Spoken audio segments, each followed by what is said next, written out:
Becca, my mother-in-law's voice grated against my patience like nails on a chalkboard. You're still as inconsiderate and useless as ever. This trip was something my son and I were eagerly anticipating. You, who had no hand in planning it, can make yourself scarce right now. With my husband's departure from the table, the barrage of criticism began. We were embarking on an overseas adventure that Jack had tasked me with organizing. Her relentless reproach left me little choice but to retreat. What unfolded between them afterwards ceased to concern me. My name is Becca, a married woman navigating the waters of corporate life within a multinational entity. Thanks to the flexibility of my job, I've largely operated from home since tying the knot, affording me ample time within our household. My husband, Jack, embodies the archetype of self-importance, always striving to maintain appearances. He's a lavish spender, contributing naught to our domestic finances. Initially imperceptible during courtship, his true colors gradually surfaced post-marriage. His mother revels in extolling her son's virtues. While maternal adoration is commonplace, her brand borders on the fanatical. I anticipated some level of maternal bias and was prepared to endure it, but her unyielding demeanor and disregard for dissenting views, even from her husband, are remarkable. She harbors a palpable disdain for me, punctuating every encounter with cutting remarks. She takes particular umbrage with my reliance on my husband's earnings. "You're young. Get a real job," she chides incessantly.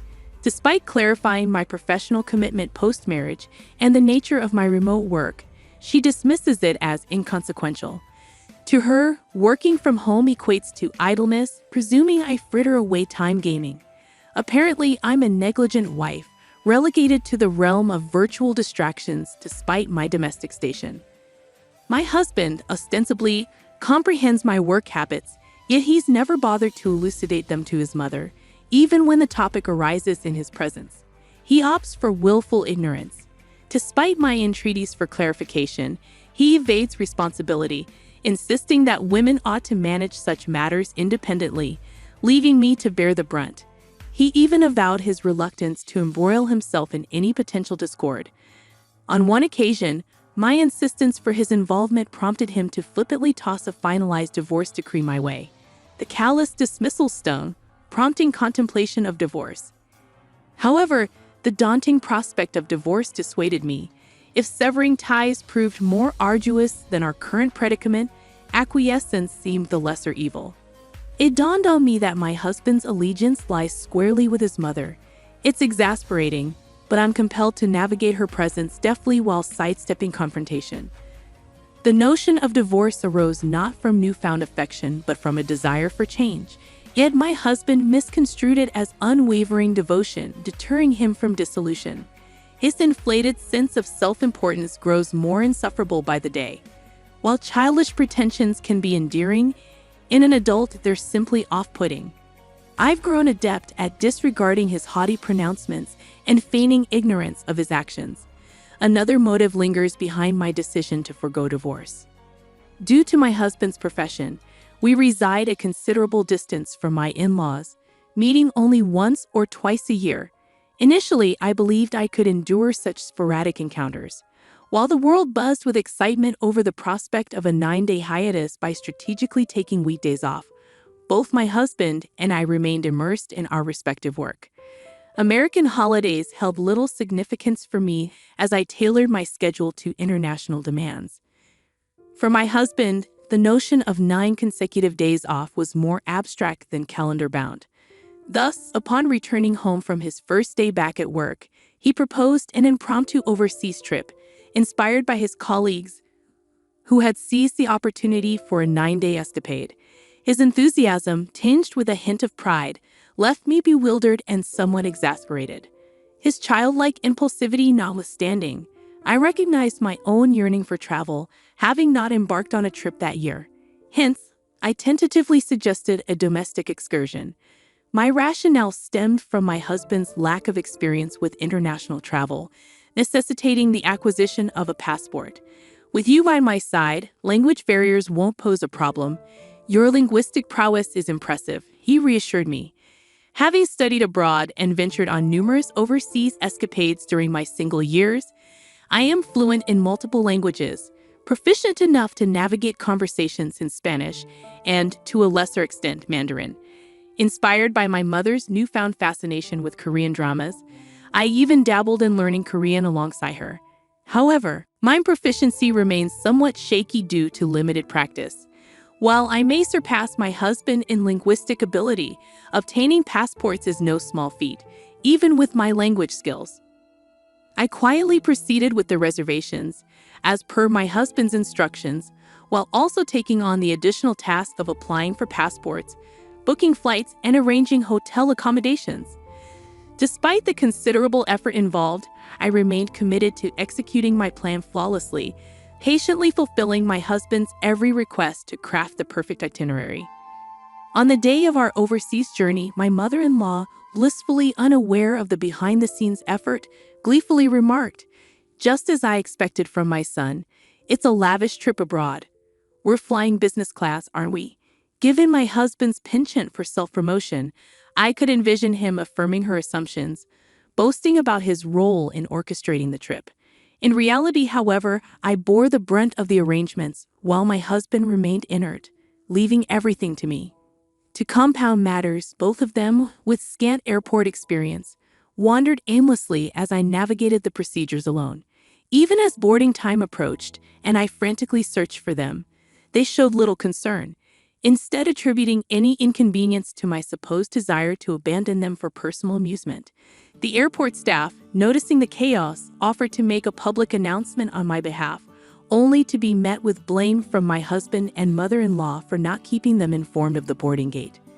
Despite the commotion, their lack of remorse was palpable as they insinuated that I had intended to leave them behind. Throughout the flight, they maintained relative tranquility, yet each summoning of a flight attendant proved to be both irksome and embarrassing. Several hours later, we finally touched down in our destination country, having completed the requisite immigration formalities and other procedures.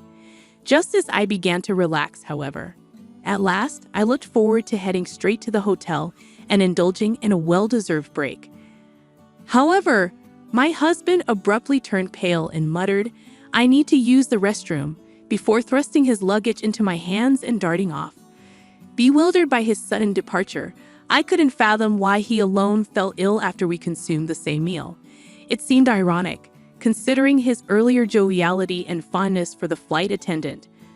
Perhaps it was a form of divine retribution, I mused, a fitting consequence for his behavior. "Becca, you truly are an insensitive daughter-in-law. How much longer do you intend to linger here?"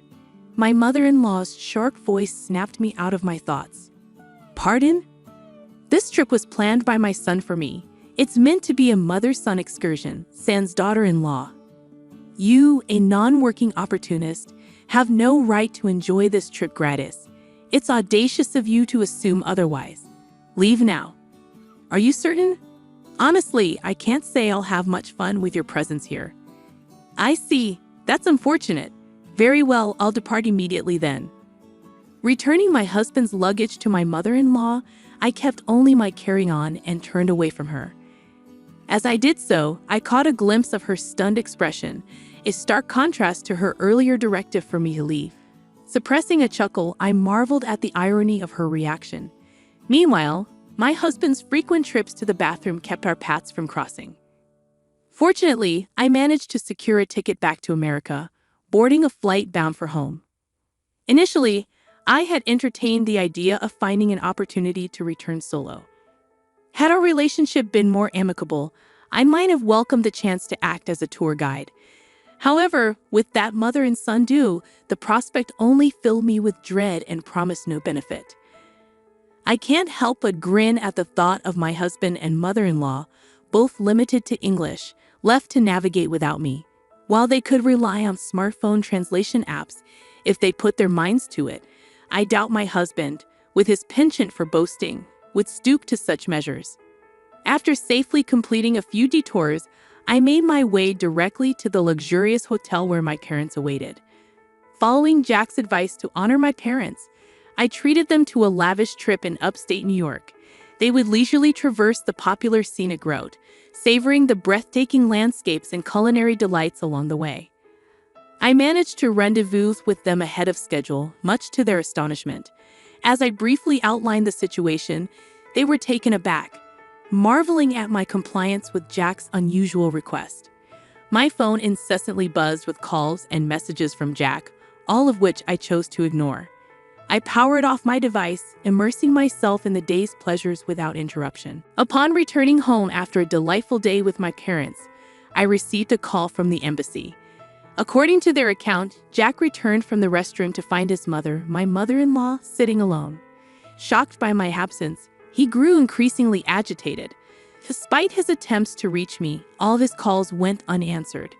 Left with no other recourse, he embarked on his own to find the hotel. However, disoriented and clueless about his surroundings, he found himself in a state of distress until a compassionate individual intervened with broken English. Believing they knew the way, Jack followed, only to fall victim to a robbery, losing his money, passport, and valuables in the process. My mother-in-law suffered a similar fate, stripped of her jewelry. Eventually, Jack was discovered stranded on the street, bereft and vulnerable, prompting the police to intervene and refer him to the embassy for assistance. It was through this intervention that he managed to reach out to me.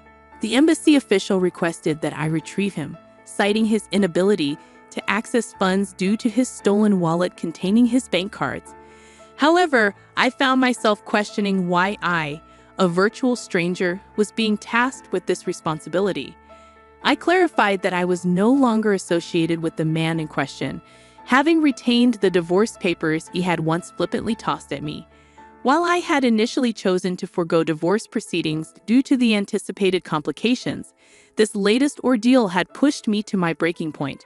With divorce papers completed, I wasted no time heading to the hotel immediately upon landing back in the States. To my astonishment, the divorce proceedings proceeded smoothly without any hitches. I had already secured a new residence, with the lease signed alongside my travel arrangements. The thought of using the furniture once shared with Jack repulsed me, prompting me to opt for all new furnishings in my fresh abode. Consequently, I packed for both my trip and the impending move simultaneously. All that remained were my work essentials and cherished wardrobe items to transport to the new place. I arranged for the remainder of my belongings to be shipped by courier at a specified date and time. With no further inquiries from embassy staff, our conversation concluded. Later, it transpired that my former mother-in-law had implored my ex-father-in-law's assistance, facilitating the return of my ex-husband Jack and ex-mother-in-law to the States. However, Jack, still seething with anger, reached out to me. "You abandoned me, divorcing me without my knowledge," he accused, his voice laden with indignation. "No, I merely followed your mother's directive to depart. If you have grievances, address them with her. And do consider the business class flight I arranged for your return as my parting gesture," I retorted calmly. I reminded him of his own initiation of the divorce proceedings. "Do you think such excuses hold any weight? How much further do you intend to humiliate me?" Jack snapped. "Humiliate you?" Interesting choice of words. "I could regale you with a rather compelling anecdote if you're interested," I teased. "What is it?" he inquired, his curiosity piqued. "So, did you know you're a regular at an adult entertainment club? Seems you've got quite a thing going with a particular favorite there, huh? Instead of contributing to the household, you're pouring your funds into her, but looks like things got out of hand when her demands skyrocketed, didn't they?" I had an investigation agency probe into a debt collection notice addressed to Jack, which had landed at our doorstep. While Jack had always been generous with his spending, his obsessive tendencies were becoming concerning. Interestingly, his favorite entertainer's sentiments revealed a different story. She hoped that by continually asking for more, he would eventually lose interest and stop coming altogether. I wonder how Jack felt upon hearing that. That's quite the embarrassing revelation, wouldn't you agree? Keep causing a scene or contacting me, and I'll have no qualms about airing your dirty laundry to your employer. Understood? For someone like Jack, whose pride was paramount, being spurned by the object of his affection would be an excruciating blow.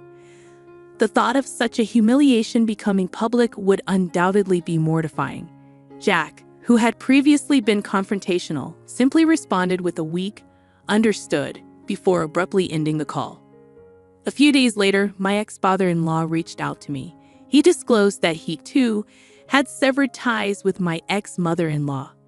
While I initially saw no reason for his contact given our severed familial connection, it became apparent that he wished to expose my ex-mother-in-law's true colors, given the shared mistreatment we had endured at her hands. My former father-in-law, growing suspicious of his wife's activities, conducted an investigation during her absence and made a startling discovery. His retirement savings had been drained. The funds, it appeared, had been funneled into beauty treatments and cosmetic procedures. As someone not well versed in such matters, I remained completely oblivious to these developments. When pressed for a female perspective, I found myself at a loss, as I had failed to discern any noticeable changes. Perhaps the infrequency of our interactions, limited to once a year, rendered any alterations more pronounced. Nevertheless, I genuinely had not observed any significant transformations. In a moment of perplexity, I even queried my former father-in-law, "Are you certain these expenses were for beauty treatments?" Despite the substantial investment, there seems to be little discernible change. It appeared that any alterations were subtle, visible only to my former mother-in-law herself. It felt akin to pouring money down the drain. Predictably, my former mother-in-law, left destitute, sought refuge with her son Jack. However, Jack, once the pillar of the family, now finds himself drowning in debt following our divorce. He's even lost his apartment due to unpaid rent. Currently, both he and his mother reside in a dilapidated, drafty apartment.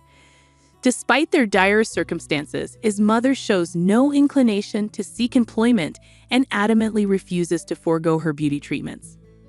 As Jack grapples with the daunting task of repaying his debts, the added burden of his mother's beauty expenses takes a toll. I've heard he's working tirelessly just to stay afloat. The pursuit of a grandiose facade, despite a diminishing quality of life, appears to persist unchanged. If they find contentment in their current circumstances, I won't interject. However, rumors have circulated suggesting a decline in the quality of the beauty treatments, resulting in a noticeable deterioration in her appearance. For my part, I value the tranquility of the present moment, where I can focus on enhancing my work without external pressures. This situation has prompted me to reconsider the importance of living within one's means.